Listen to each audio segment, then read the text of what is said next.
खिड़कियों के पट बंद कर लिए जाते थे। लोग अपने ही घरों में कैदियों की तरह डर से कांपते हुए सांस रोके बैठे रहते थे।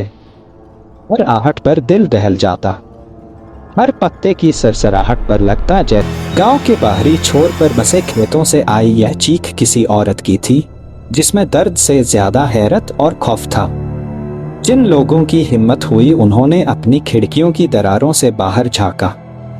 दूर खेतों के बीच उन्हें वही शैतानी साया नजर आया। फुर्ती किसी आम जानवर जैसी नहीं थी, वो हवा की तरह तेज और मौत की तरह निश्चित लग रहा था।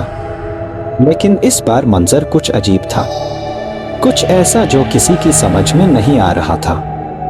वो कुत्ता किसी इंसान पर हमला नहीं कर रहा था, वहां कोई नहीं था। वो तो जमीन पर एक परछाई पर झपट रहा था। वालों के होश उड़ गए। यह कुत्ता आखिर किस चीज से लड़ रहा था? अगले दिन गांव के चौपाल पर सहमे हुए लोग इकट्ठा हुए। तभी गांव के सबसे बुजुर्ग पंडित जी, जिनका ज्ञान पीढ़ियों पुराना था, कांपती हुई आवाज में बोले, यह कोई साधारण कुत्ता नहीं है। हवेली कहते हैं वो किसी इंसान को नहीं बल्कि उन बुरी ताकतों को खत्म कर रहा है जो इस हवेली के राज पर पर्दा डालना चाहती है। पंडित जी के शब्द सुनकर कुत्ता कर रहा था। रमेश, जो उनमें सबसे दिलेर और मन चला था, बोला, डरने से कुछ नहीं होगा, हमें खुद जाकर देखना होगा कि इस हवेली में ऐसा क्या है। अरुण ने उसे रोकने की बहुत कोशिश की पर रमेश के जुनून के आगे उसकी एक न चली। आखिरकार सच का पता लगाने के लिए तीनों उसे अंधेरी रात में निकल पड़े थे। हाथ में टॉर्च और दिल में अनजाना डर लिए वे तीनों हवेली की ओर बढ़ते गए। हवा में एक अजीब सी ठंडक थी और पेड़ों के पत्ते ऐसे सरसरा रहे थे मानो कोई उन्हें आने से रोक रहा हो। हवेली का भारी भरकम दरवाजा एक भयानक छन छन की आवाज के साथ खुला, जैसे कोई दर्द से कराह रहा हो। अंदर धूल और सीलन की एक भारी गंध ने उनका स्वागत किया। टूटी खिड़कियां, दीवारों पर लगे मकड़ी के जाले और सफेद चादर से ढका फर्नीचर, खोला अंदर का मंजर देखकर उनके होश उड़ गए। ये पड़ते ही कमरे में अचानक बर्फीली हवा का एक झोंका आया और उनकी टॉर्च अपने आप बंद हो गई, जिससे पूरे कमरे में घुप्पा अंधेरा छा गया। उसी अंधेरे में दीवार पर एक औरत की धुंधली परछाई उभरी। उसकी आवाज किसी गहरी खाई से आती हुई महसूस हो रही थी। उसने कहा, तुम लोग यहाँ क्यों आए हो?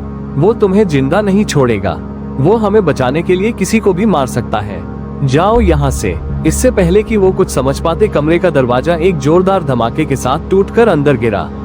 कुत्ता एक बार फिर उनके सामने था और इस बार उसकी आंखों में गुस्सा 100 गुना ज्यादा था। तीनों लड़के अपनी जान बचाने के लिए टूटी हुई खिड़की से कूदकर हवेली के पीछे वाले बागीचे की तरफ भागे, लेकिन भागते हुए रमेश का पैर जंगली बेलों में उलझ गया और बाद में पंडित जी ने उसे हवेली का पूरा राज खोला।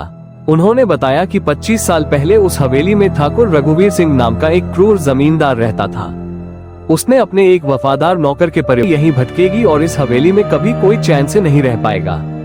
उनके साथ उनका वफादार कुत्ता मोती भी मारा गया, जो आखिरी सांस तक अपने मालिकों को बचाने की कोशिश। जिन 3 लोगों को कुत्ते ने पहले मारा था वो चोर थे जो खजाने की लालच में हवेली में घुसे थे। अरुण और सतीश किसी तरह अपनी जान बचाकर गांव तो लौट आए, लेकिन वो अपने दोस्त रमेश को हमेशा के लिए वहीं छोड़ आए थे। वो रात उनकी जिंदगी का सबसे भयानक सपना बन गई थी, लेकिन वो मनहूस हवेली आज भी वहीं खड़ी थी और उसके रक्षक कुत्ते की गुर्राहट हर रात गांव वालों को सुनाई देती थी, जैसे वो आज भी पहरा दे रहा हो। अब लोग कहते हैं कि जो कोई भी उस हवेली की दहलीज पार करता है वो कभी वापस नहीं आता। वो या तो मारा जाता है या फिर कहानी के आखिरी सीन में कैमरा धीरे धीरे हवेली की उसी टूटी हुई खिड़की पर फोकस करता है।